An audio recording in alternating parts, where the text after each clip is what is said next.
حضرت برا بن مالک نا 12 سال کی عمر ہے، نبی پاک گلی سے گزر رہے تھے تو دوڑ کے آ گئے، آ کے نا حضور سے چمٹ گئے، عرض کرنے لگے حضور کوئی حکم بتائیں، میرا دل کرتا ہے آپ کی بات مانوں۔ تو حضور نا چھوٹے چھوٹے کام بتاتے ہیں، دکان سے، یہ بچوں کو یہی بتانا ہوتا ہے نا، دکان سے لے آ، یہ کر دے، فلاں کو بلا لے، لیکن حضور ان کی غیر موجودگی میں ان کا ذکر بڑا کرتے۔ ایک دن کچھ لوگ کہنے لگے حضور بڑا ذکر کرتے ہیں پر وہ کرتا تو چھوٹے موٹے کام ہے بچہ۔ نبی پاک نے ایک دن ارادہ کیا کہ ان کو تجربہ نہ کرائیں کہ وہ پیار کتنا کرتا ہے۔ رسول کریم فرمانے لگے میں جو کہوں گا کرو گے؟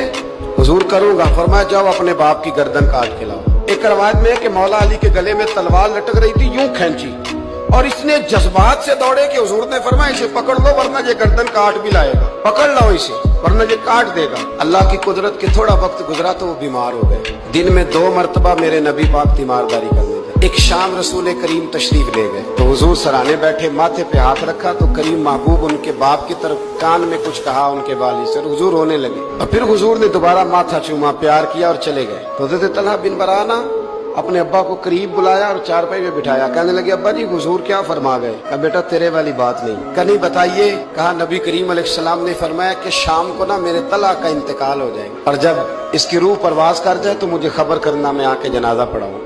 مدینے میں ٹھنڈ بڑی تھی، حضرت طلحہ نے نا اپنے باپ کا ہاتھ پکڑا اور اپنے سینے پہ رکھا، کہنے لگے ابا حضور تو جو فرما گئے پر میری وصیت یاد رکھنا، نبی پاک کے دین کا قانون یہ ہے کہ جب کوئی انتقال کر جائے تو جلدی دفن کرو، اس طرح کرنا رات کا وقت ہوگا جب میرا انتقال ہوگا تو فوراً غسل دے کے نا دفن کر دینا، نبی پاک کو خبر نہ کرنا، نہ بتانا۔ عمر دیکھو اور بات دیکھو، کہ حضور کو کیوں نہیں بتانا، حضور خود فرما کے گئے ہیں۔ تو کہنے لگے رات کا وقت ہوگا تو جن گلیوں سے حضور نے گزر کے آنا ہے نا وہ یہودیوں کے محلے ہیں، ایسا نہ ہو کہ میرے جنازے کی وجہ سے کوئی یہودی میرے نبی کو تکلیف دے، میرے جنازے کی وجہ سے ان کا انتقال ہو گیا، رات کو دفن کر دیا، صبح حضور تشریف لائے، وہ محبوب جنہیں اللہ نے غیب کے خزانوں کی کنجیاں عطا فرمائی، فرمایا بتایا کیوں نہیں، خبر کیوں نہیں کی، میں جنازہ پڑھتا، میں خود پہنچتا۔ تو باپ رو پڑے، عرض کرنے لگے حضور میرا تو پتر تھا، میرے لیے اس سے بڑی سعادت کیا ہوتی کہ آپ جنازہ پڑھاتے، پر اس نے وصیت کر دی کہ حضور کو بتانا نہیں، تکلیف ہوگی۔